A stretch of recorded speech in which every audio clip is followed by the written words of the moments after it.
Tech Sideline is presented by First Bank and Trust Company, the bank that puts you first. They can meet your banking and financing needs for personal, agricultural, business, commercial, mortgages, and so much more. Visit firstbank.com to learn more. The 2025 Virginia Tech football season is officially complete. We'll recap the final contest against UVA and the season as a whole on episode 458 of the Tech Sideline podcast, which starts right now.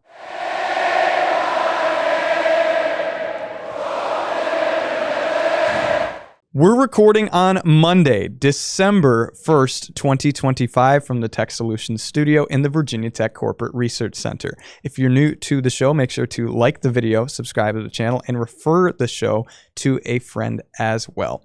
I'm your host, Riley Klaus, and today I'm joined to my left by lead analyst and columnist Chris Coleman. Across the way, our managing editor, David Cunningham.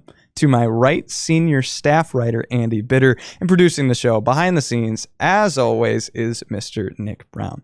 Our first order of business today is we are going to recap the game, which was the finale for Virginia Tech in 2025. It was a 27-7 win for the UVA Cavaliers to close out the season. What are the first initial takeaways from this game? Ugly. Yeah. Went out with a whimper. Ugly.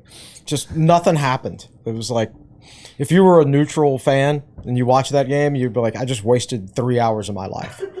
Yeah, I talked to Mike Monaco. He's the play-by-play guy for ESPN that called the game, and he came over.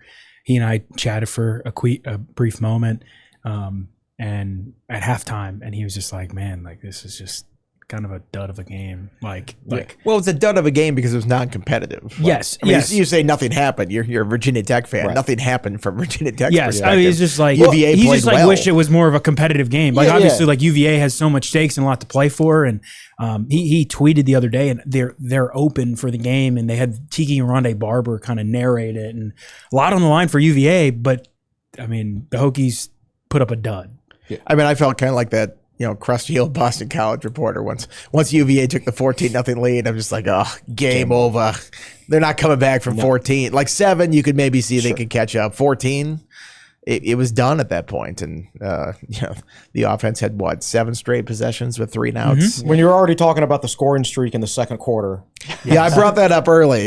It was second quarter. I'm like, this is one to keep an eye on. Had the looks of it. Man, I had so much stuff written about that thing ending, and then they get that touchdown at the end. It's like, okay, got to rewrite this whole thing. But I thought, for real, I thought it was going to end. So finally. The funniest thing is, again, it's an open-air press box out there, and Andy had walked back inside to finish writing inside. Walked back inside to finish writing in there where it was nice and warm. Well, I had to feel my toes eventually. Well, as they did that, Virginia Tech scores. And a lot of the other media on press row, some other people had gone back inside too, and I just turned and looked down at Teal and I said, Teal, the scoring streak. And Teal just died laughing. I mean, it's one of these things where Hokies were, I don't want to say non-competitive, but that's kind of what they were for the majority of the game. I'll say it. They were non-competitive. I mean, the game was 27-0 at one point. Offensively, it was an absolute disgrace. They had 7 straight 3 and outs, and I asked Damian Salas about it, and he looked it up, and the most consecutive 3 and outs a Virginia Tech team had ever had in a game was 5. Total in a game 9, but consecutive 5, and those happened in the 88 and 89 season. When Tech was on probation. Correct. Basically. Yeah. The Hokies had 7 in a row, and in a bunch of different ways too. I mean, it wasn't like they had that in the second quarter. They had that throw deep down the field, down the left sideline. Looked like it was pass interference on Shamarius Peterkin. Probably was no call, but it's just one of those things where drop passes, running the ball and coming up short. I mean, it's just time and time again. And it was one of those things where it was like, the Hokies didn't do anything. I mean, I thought the defense hung in there. UVA had 146 yards at halftime. And if they're on pace to have less than 300 yards, that's a pretty good half of football. 2 of their 3 touchdowns were on short fields off interceptions. Tech got a 4th down stop in the 4th quarter. They actually held UVA to no points one time when UVA started on Tech's side of the field. So I thought they did their best to hang in there. But at some point, you're going to slowly check out mentally if you just know your offensive counterparts aren't going to score. Yeah. You look at that first half, Hokies forced 3 punts. Hokies came in, Hokies didn't force a punt at Florida State and barely forced one at Miami, one or two at against Miami.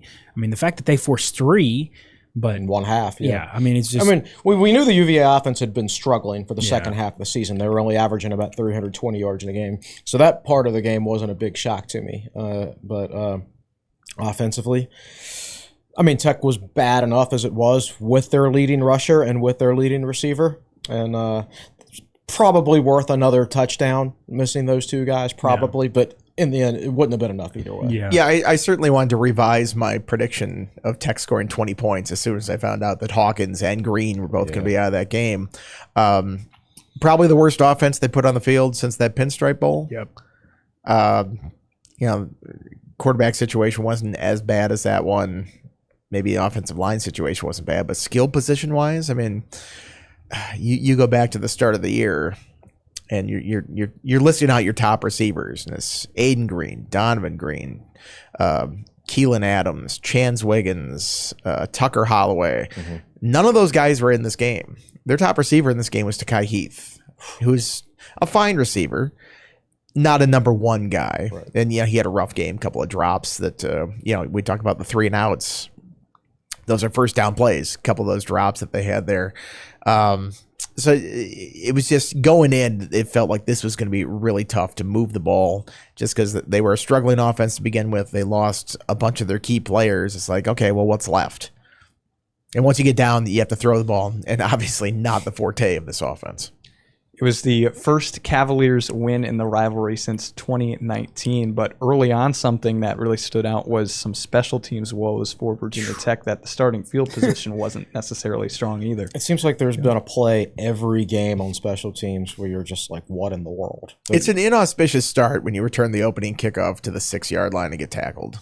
And you're just going, what are you doing? Like, I mean, it's bad enough. It's an uphill climb enough as it is. Don't give your offense a 94-yard field. Right, and they did it multiple times. Not only that first play, but they had, a kickoff return where they got called back for a illegal block. A punt return, it was actually a decent 25-yard return. Very good punt return. Yeah, so they had it out to the 30-yard line, and then just like that, they have to start at the 4. Yeah, and that's without mentioning John Love's missed field goal, which, I mean, that came after UVA had scored its first touchdown, and the Hokies at the end of the first quarter, it was a 10-5 time of possession difference, and you miss a field goal, and it's just like, that was after throwing an interception on your first drive of the game, and it's just like, you can't do anything offensively and special team.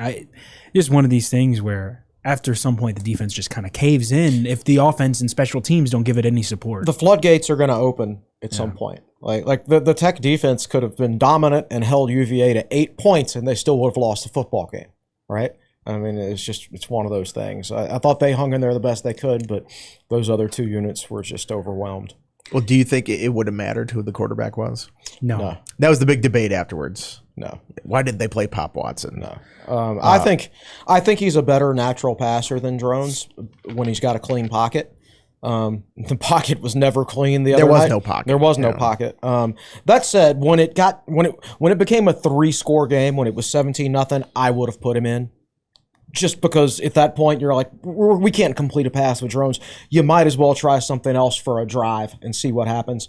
I would have done it then, but in the end, I don't think it would have mattered at all. Well, here, I think Montgomery was going to go down with this guy. Yeah, they were going to play him to the end. This is an interim staff.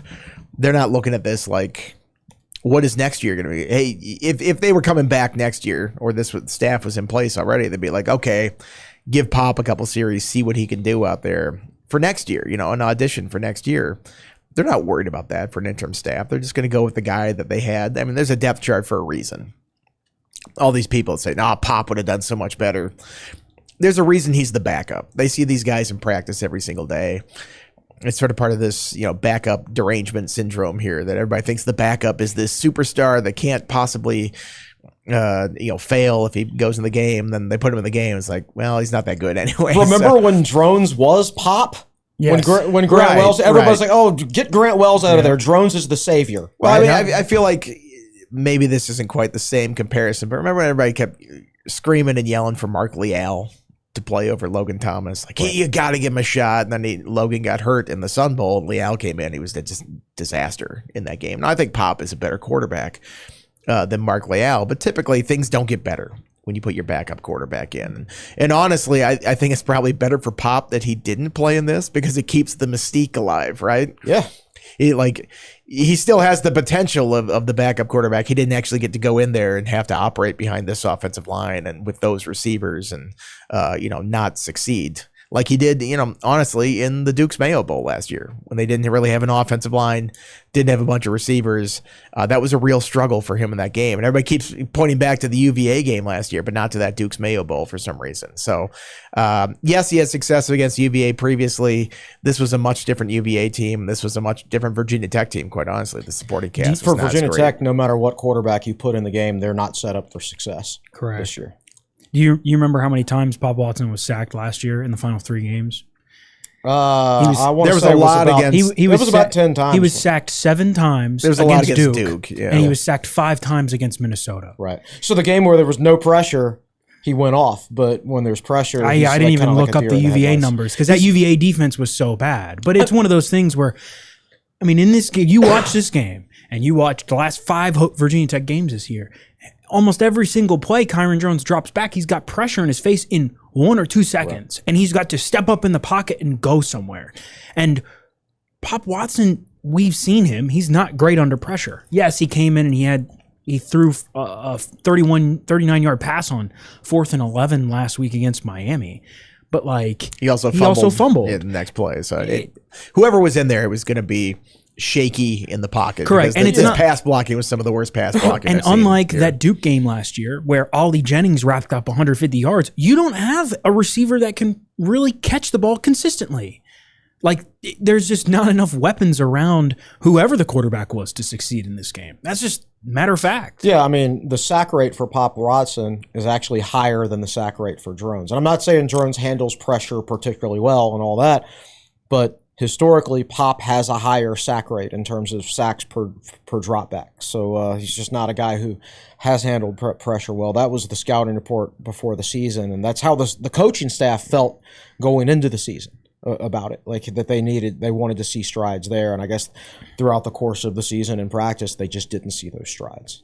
So Drone's final line was 4 for 16, 78 yards, a touchdown, and 2 interceptions. So Riley, normally when you throw a touchdown pass on 25% of your completions, it's going to be a big day for the offense, but not when you average 1 completion per quarter. Was a good But remember, play. before that play, he was 3 for 15 for 21 yards. Yeah.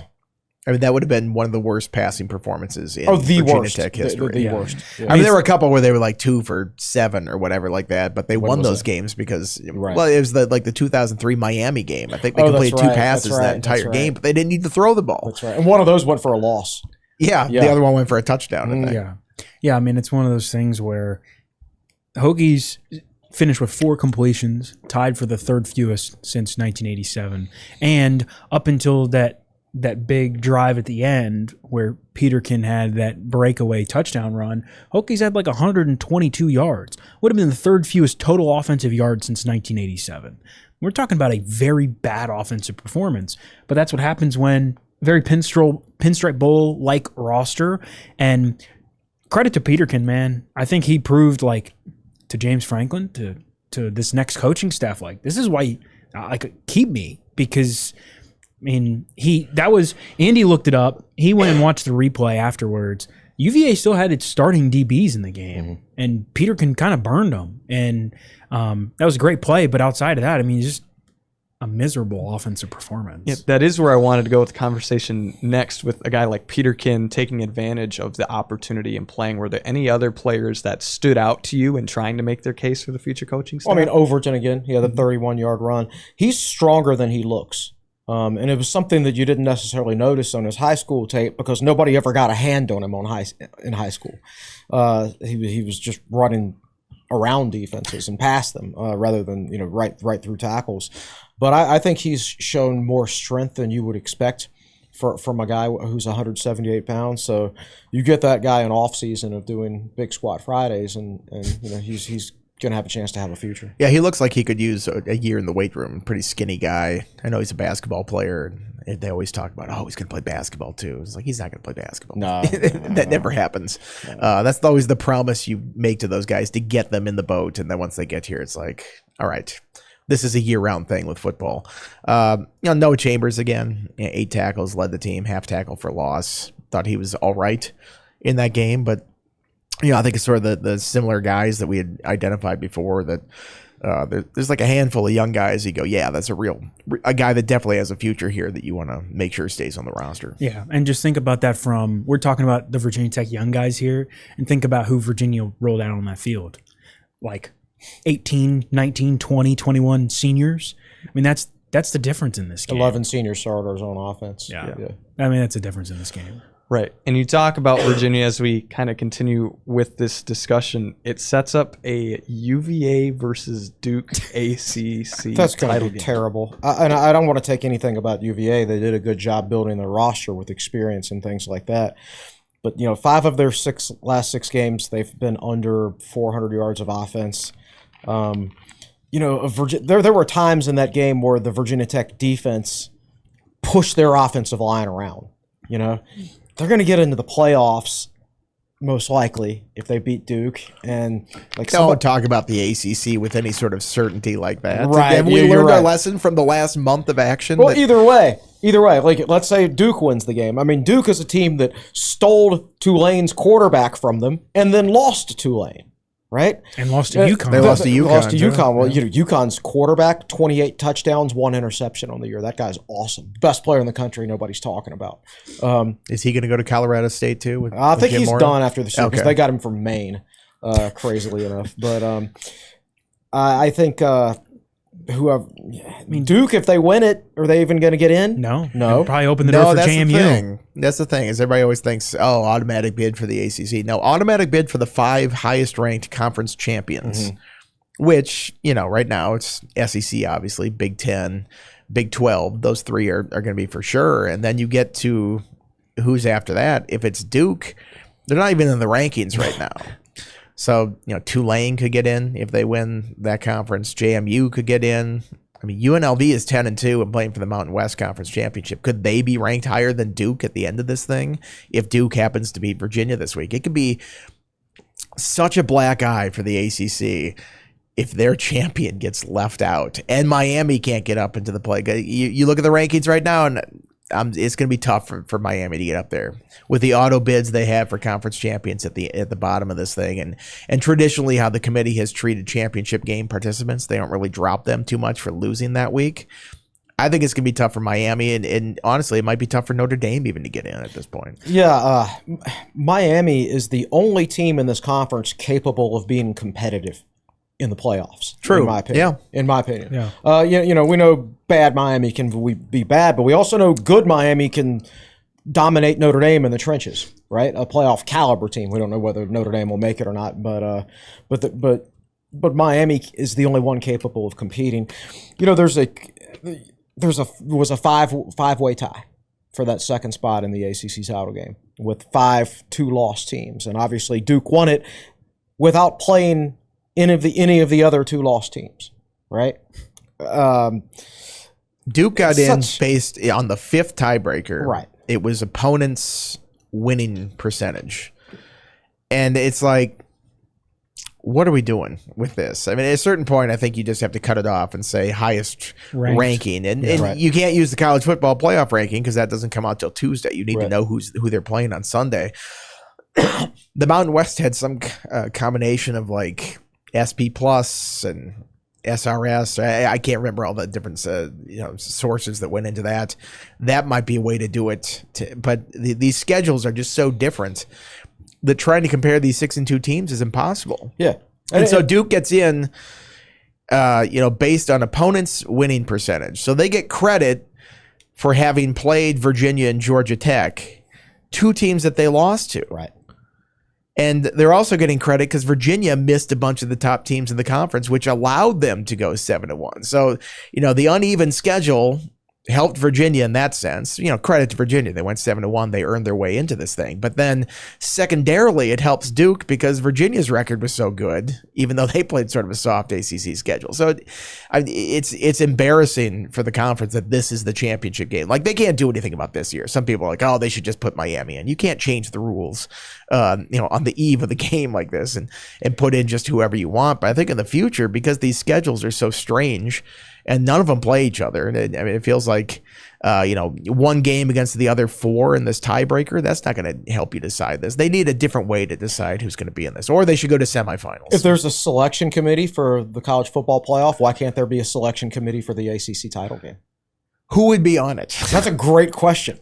But David Teal and who else? Right. Yeah. Well, actually, that's as good a solution. Why don't we just let David Teal decide? There you go. Yeah. Well, the ACC will keep playing, but as we wrap up the discussion on the Commonwealth Clash, let's take a look at the photo of the game between Virginia Tech and Virginia, which will spark some discussion here. Yeah, so this is I didn't realize how good of a punch Thomas Williams. But by the way, apologies to Thomas Williams for making him not look good in this picture, but it's so good. It's man, just a frame shot. He's getting his face mask wrapped. But man, I mean, I didn't realize how good of a punch he got in there on that guy. And you never really get a good chance to punch a helmetless football player. But Tech was down by, I think, 24 at that point or something, and the dude didn't have his helmet. Like, let it fly, dude. Come on. And that would have led to a scuffle. It would have led to a scuffle. Let's talk about this. The buy or sell was a scuffle occurs at any point. It says it's at the discretion of me, which is how all these should be, quite honestly. To me, this is not a scuffle. This feels like scrapping. Yeah. Right? I feel like a scuffle is more than 2 players involved. I feel like we were on the verge, on the cusp of a scuffle when like Drones kind of was going back and forth with the guy after play, but it never elevated. Altuner pulled him off. Yeah, it never elevated physically to the level of a scuffle. So for buy or sell purposes, I think this is not a scuffle. I don't know. Agreement, disagreement. I agree completely with you. Like for me, like a scuffle is like a rugby scrum or something like that with a bunch of people involved. Or at least like a group of guys where they had to be separated or something like that. Right, exactly. I'm with you. This was maybe the closest it got in the game, but that's the decision right there. Like even if they had like both thrown their helmets off and decided to go blow for blow like a hockey game, that's still not really a scuffle. Again, scuffle is for me is multiple. Yeah, I think if it got to like a full blown hockey fight, I think that would have called it. But this was just like sort of a quick little tussle after the. I wonder what the official definition of scuffle is. I guess we can find out. I think I looked it up, and it is sort of. It's like multiple people. Yeah, I don't think it says it's multiple people though. You're right. A short, confused fight or struggle at close quarters, which. Dictionary definition perhaps, but we left it up to Andy. You left it up to me, and I ain't the dictionary here, boys. So I'm going to go with something different. I'm going to say this was not a scuffle. It didn't affect buy or sell in any material way. I think we all bought. Plus, that's not a confused fight. Those guys knew what they were doing. That's true. The only person it impacted was Nick, who got it right. Well, Nick was in. And Nick got the Geo Heater prize this year. So we end the season on a kind of a dud because everyone went 2 for 5 except for Will, who went 1 for 5, and Nick and Riley, who went 3 for 5. And Riley's our champion, I believe, right? That's right. Congratulations! In your Riley. first year. Yeah. I thought, didn't that against the rules? You're not supposed to win in your first year. Well, did much better than the previous podcast host. That's right. Oh my gosh. Yeah, that was the first for the podcast host. How about that? Heck of a season in terms of all of that. Well, it's been a fun year that the season is officially complete in the regular season. And now that it's over, we'll talk about the recap of the entire year after this, as well as what the coaching search is going to look like across the whole country now that some other moves are being made. But first, a message from one of our sponsors at Tech Sideline. This Tech Sideline video comes to you from the Tech Solutions studio. Tech Solutions, located in Arlington, Virginia, provides specialized CETA engineering and financial advisory services to the Department of Defense and Intelligence community. Based on the philosophy of only hiring the best of the best, we pride ourselves on being customer and mission focused. A Washington Post top workplace winner in 2024 and 2025, we're always looking for talented and motivated individuals to join our team. Visit techsolutionsva.com/careers to learn more. That is TECsolutionsva.com/careers. All right. Well, as mentioned, the season is officially to a conclusion. And so here, as we end this season's discussion for football, what were the overall thoughts now it's complete and done? Believe it or not, I'm happy. And I know that sounds weird. All right, I thought coming into this season, Virginia Tech either needed to be good or they needed to be bad. You got your wish. I got my wish. All right, no more of this 6-6 purgatory. Like, we needed to know at some point this season whether we needed to move in a different direction, or with Pry with 2 years left on his contract, whether it was going in the right direction and needed to be extended, right? We didn't need this somewhere in the middle where it's like, we don't know what to do, so let's just kick the can down the road for another year before we make a decision. We needed to know. So we found out. I would have rather found out that he was the right guy and Tech was going to be good and we could all, be happy and celebrate. But next to that, being bad was the best solution because it brought forth everything that needed to be done early. I'd rather get it done early than late. It sped up the process. Yeah, so for me, it was the second best outcome you could have had. Either be really good or really bad. None of this in the middle stuff, and let's move forward. Well, it's kind of like those pro teams. They're like right on the 500 on the season, not quite in the playoffs, but not bad enough to tear it down and completely rebuild with a great draft pick. Obviously, draft picks aren't involved in this whole thing, but Tech did get clarity. Got clarity about whether it had the right coach or not, whether it had the right commitment to football or not, and the answer to both was no. And honestly, people were still very upset about how the team was playing against Virginia. And, I can understand that. You don't want to lose a rivalry game like that. But, the change had already been made, right? You already got what you wanted. You got, honestly, you came out of this coaching cycle, and we'll talk about this in a second, looking about as good as possible. Getting a top-notch coaching option in that whole thing that, you couldn't have dreamed of when you made this decision to get rid of Brent Pry. So, the wheels were already in motion before that, so I thought that might dampen the anger at the performance the other day. It did not. People do not like losing to UVA, and they got very upset. And, I wrote a column, intentionally wrote this column on Friday, sort of a Philip Montgomery appreciation. He stepped in and sort of held things together. It was not a great situation, and afterwards, people were like, I completely changed my opinion about him after that UVA game. It's I don't know if it's gonna.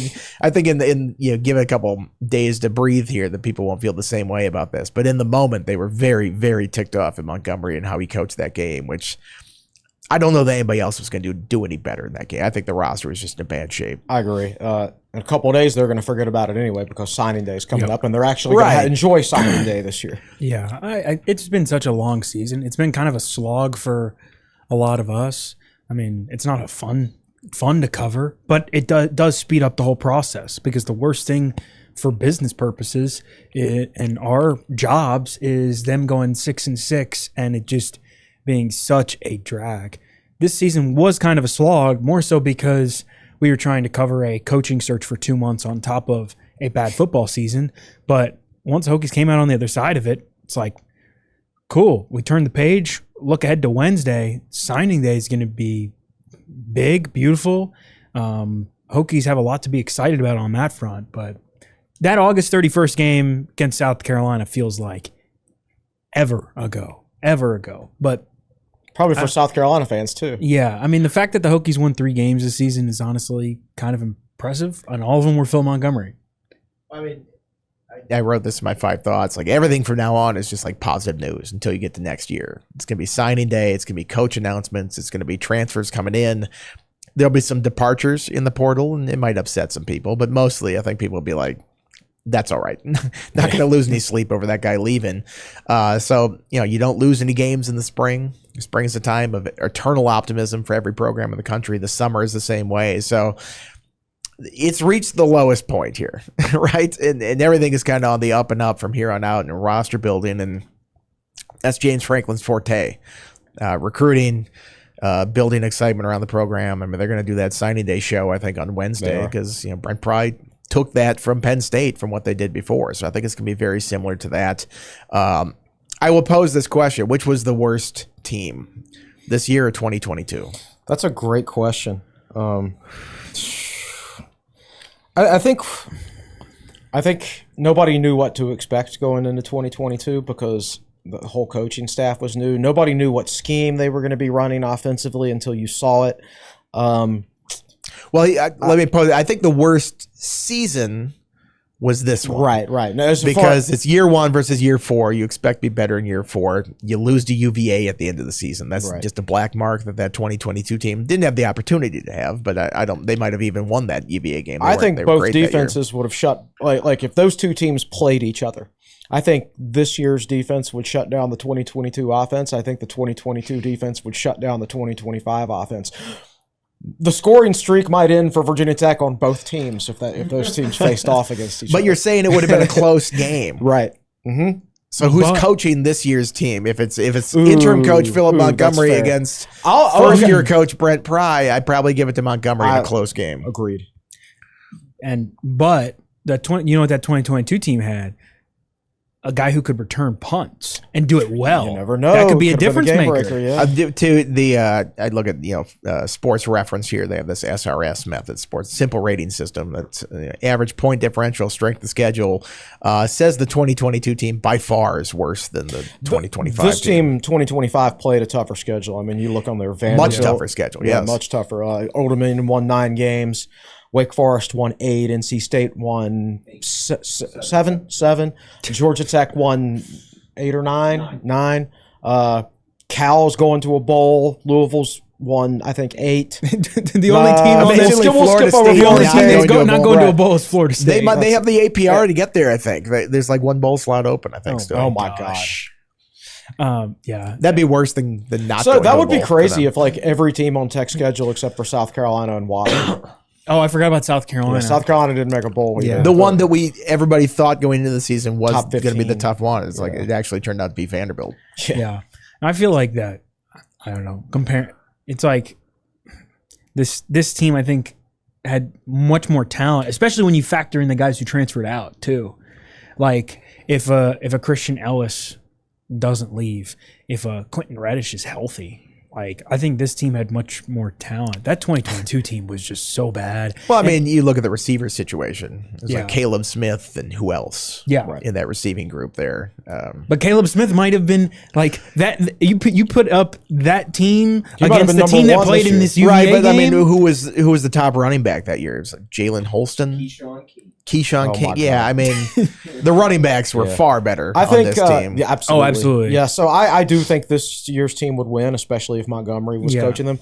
Clark Rulin, I think, did a 1995 Virginia Tech team for NCAA football. Maybe we could get him to do a 2022 Hokies. And then we could settle it on the virtual field. Sim it? Yeah. See who wins. Yeah. I mean, Caleb Smith, you put Caleb Smith in the UVA game on Saturday, and he probably would have been Virginia Tech's best receiver. So it's like, remember he was going to Notre Dame. He transferred to Notre Dame and then took a medical retirement after he got there. But yeah, Riley, it's been a long season, and now we look forward to the off season, which is we're gonna have a lot to discuss. And we'll say that the 1992 team, which actually won fewer games than both those teams, would absolutely annihilate both of those teams. They were competitive. They were competitive every single game. Yes.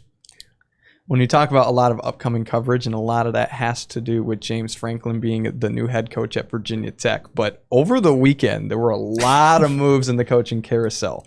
Now that a lot of the SEC has made plans, Penn State is still waiting. We'll get into that as well. But where do you think Virginia Tech feels after seeing all these other moves when it's all said and done? Better than almost everyone else, I would say. Everybody, but I think LSU feels pretty good about its hire. But I mean, in terms of less drama surrounding it, I mean, Virginia Tech got it done early and got this jump on signing day and positive momentum there. It sounds like they might get a quarterback today. To replace the quarterback that just or by the time people hear this, they probably already have announced that whole thing. So I think they have to feel great about this whole thing.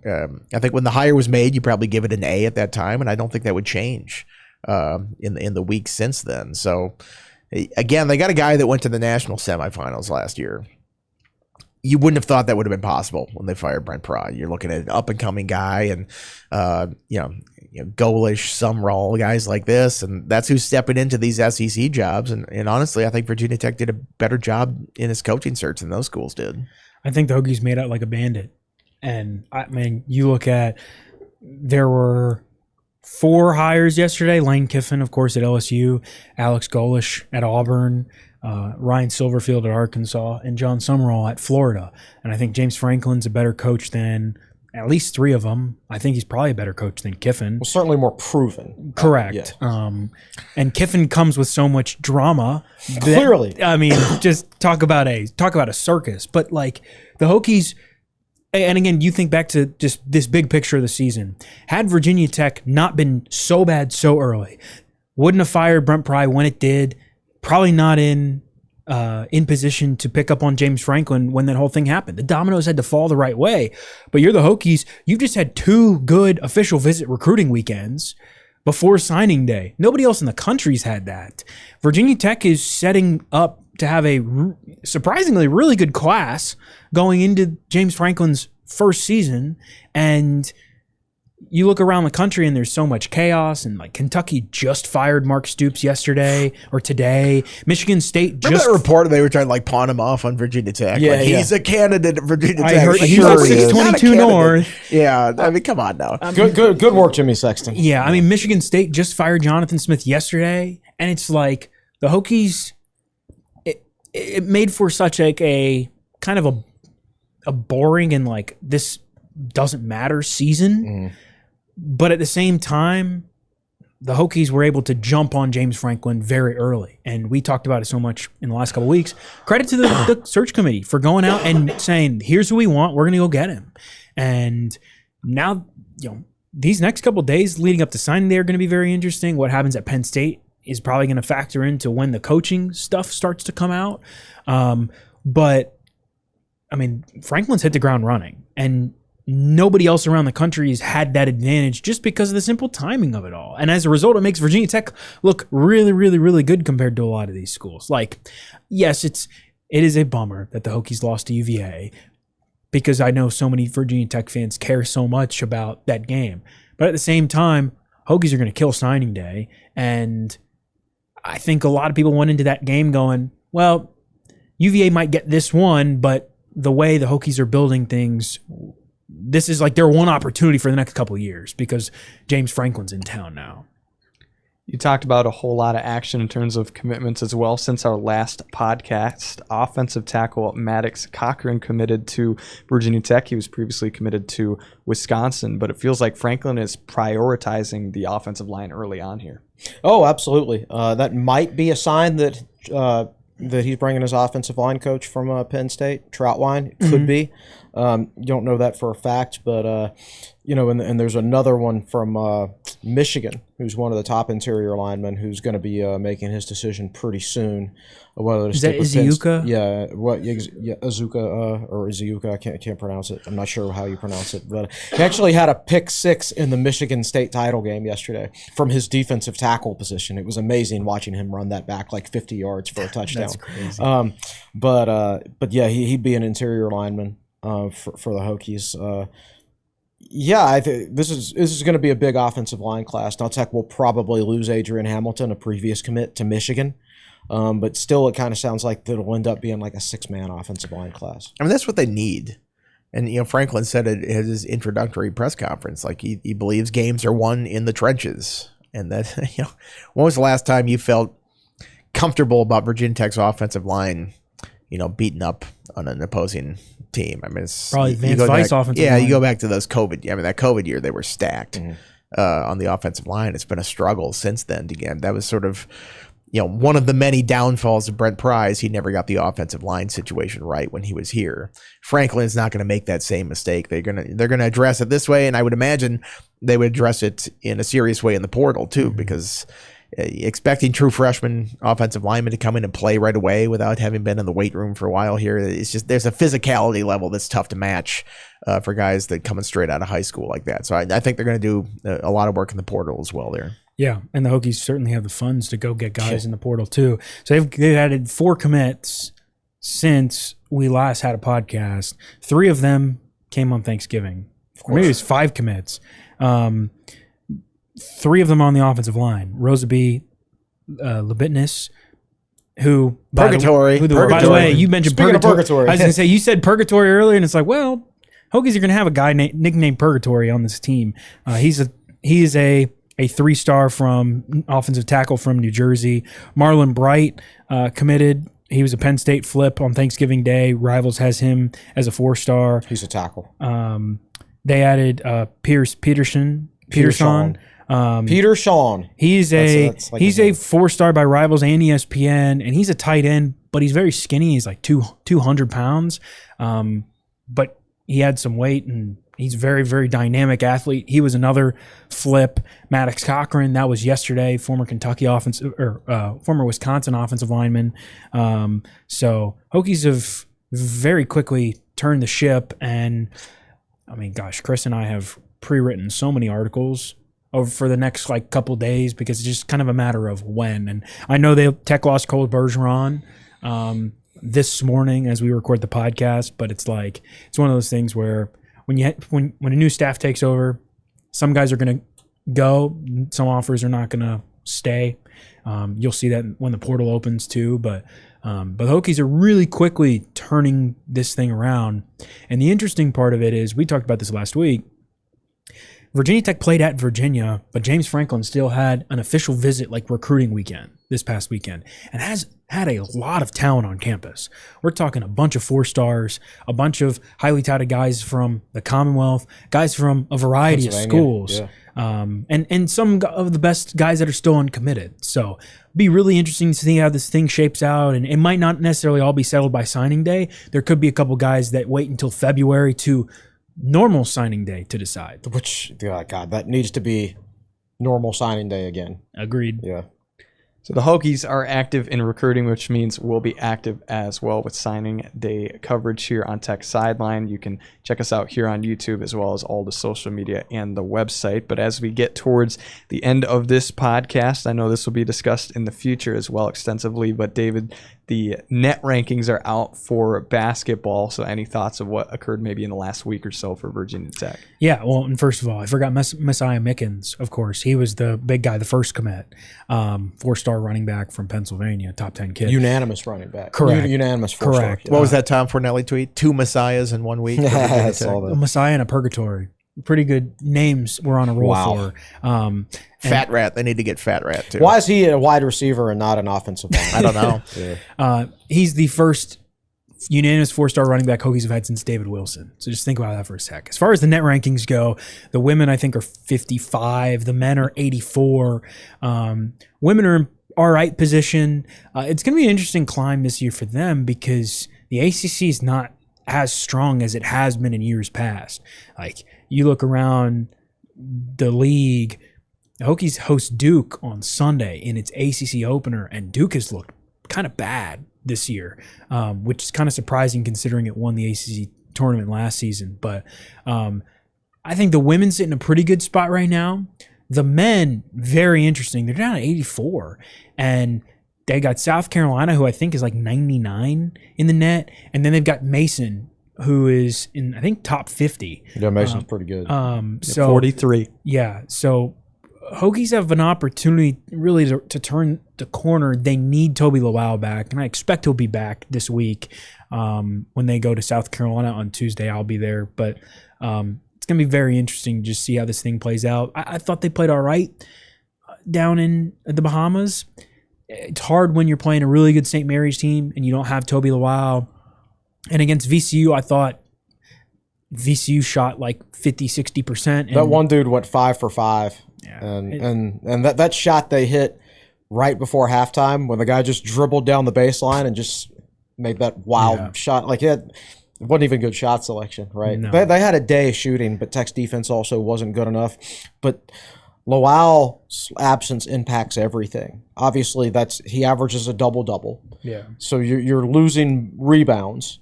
you're losing block shots and altered shots because he's such a freaky athlete. So there's a direct loss. There's also an indirect loss because when he's out, you have to move up Tyler Johnson to the 4. Tyler Johnson is a dominant rebounder as a 3, but he's not a dominant rebounder as a 4 because he's undersized there. So there's not only an impact, a direct impact losing Lowell, but there's also an indirect impact. Yeah, and you're right. They need to get him back as soon as possible. Yeah, Hokies. I mean, you're playing against a VC team that's good defensively. Hokies had their most turnovers on the season. They're still like top 10 in the country in turnover rate, which was great. But yeah, I mean, you got 4 big basketball games coming up this week. Men at South Carolina on Tuesday. Women have Florida on Thursday, and then men have George Mason at home on Saturday. Women have Duke at home on Sunday. So it's gonna be a very interesting week. December 1st, net rankings came out for the first time today, and there's a long way to, it's funny we talk about it because there's such a long way to go until March. A lot is going to change between now and then, but I mean, this just kind of tells you, hey, here's where the Hokies stand as far as the first benchmarks go. And there's a lot you can do, but you have to be very efficient doing it. And especially the men, they've got their work cut out for them. So a whole lot coming up on the court, but what's coming up at techsideline.com? Well, signing day coverage, we don't know exactly what that's going to look like yet. We're going to have a staff meeting right after this podcast to decide. But, I'll have it like a signing day primer article tomorrow at some point, letting you know what to expect going into signing day. Signing day coverage, there's going to be like a midday press conference as usual, and then they're going to continue with the draft style thing. Although it's going to be interesting without his full coaching staff. Normally, all the coaches are up there and they announce in their picks, but technically he's the only coach on the staff, although I would expect Fontel Mines. Maybe that's how he introduces some of the assistant coaches. Yeah, who knows? Who knows? Yeah, I'm very curious to see how that whole thing shakes out. And we might have potential assistant coaching news coming whenever. I mean, it's just kind of a matter of when. We mentioned Penn State earlier. Penn State's the one big team that doesn't have a coach right now.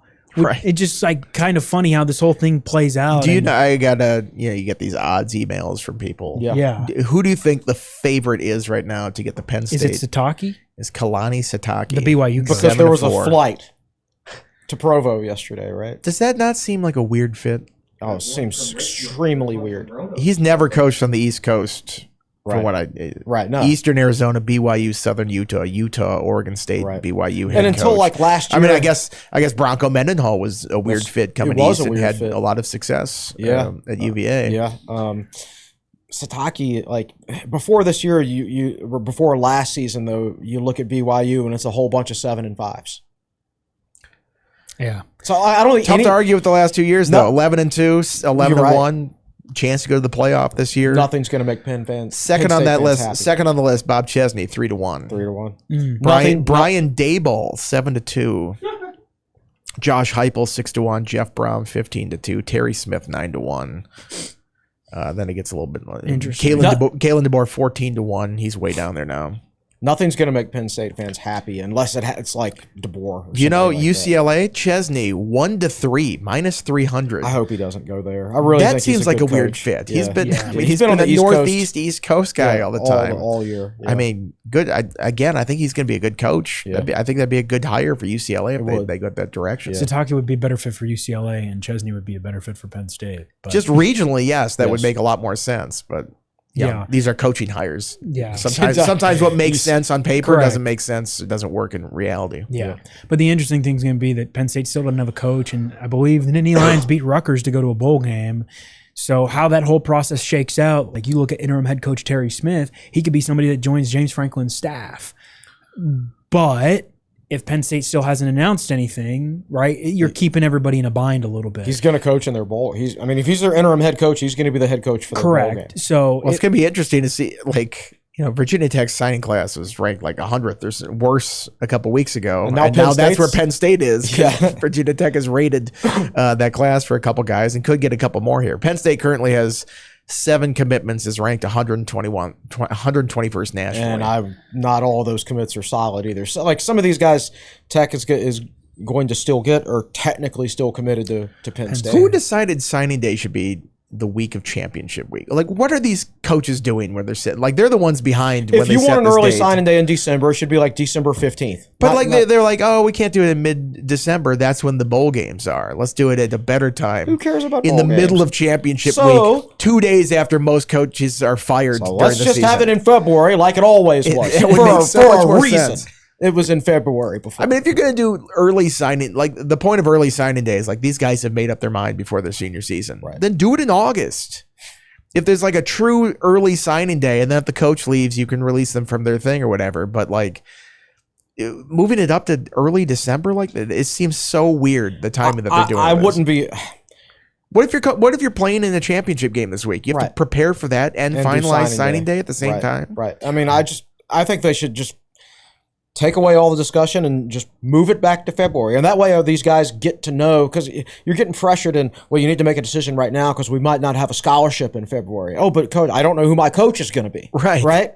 They just move it back to February. It seems just insane. right. That they're No, doing that's this it. week. This year, Virginia Tech's going to benefit from it. Yeah, So, the Hokies will certainly benefit from it. And At least mid-December will give you a couple weeks with who your new coach is. Like think about the Auburn commits right now.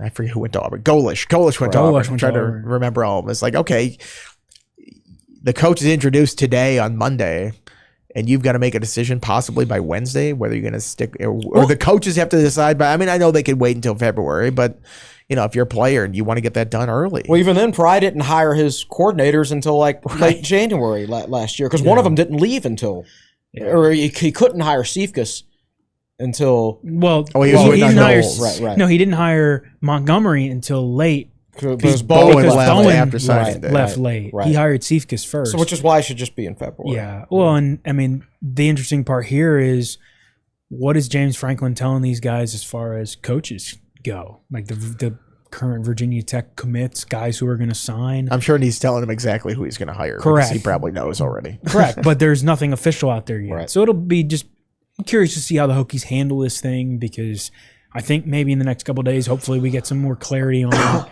who these assistant coaches are, especially if you've got coaches like Elijah Brooks and Fontel Mines who might be staying. But certainly a lot going on, and we'll have it all covered. TechSideline.com. That we will have it covered there. And Nick, on the audio video side, is there anything we need to take a look for? Yeah, like you said, signing day. It's going to be a sprint to the finish. And what really sucks is there's a lot of guys that were like, well, maybe they might commit. They might not. They might wait till February, but we still have to be prepared for it. So that's going to be brutal. But we've got an army of interns ready to go. We'll do a talking with Teal Thursday after signing day. Probably a basketball video after. I don't know when. But, yeah, it's going to be a packed week. We got a lot for you, but thank you for watching this one, episode 458 of the Tech Sideline podcast. Make sure to like the video, subscribe to the channel, and refer the show to a friend if you haven't already. For Chris Coleman, David Cunningham, Andy Bitter, and Nick Brown behind the scenes, I'm Riley Klaus saying so long for now.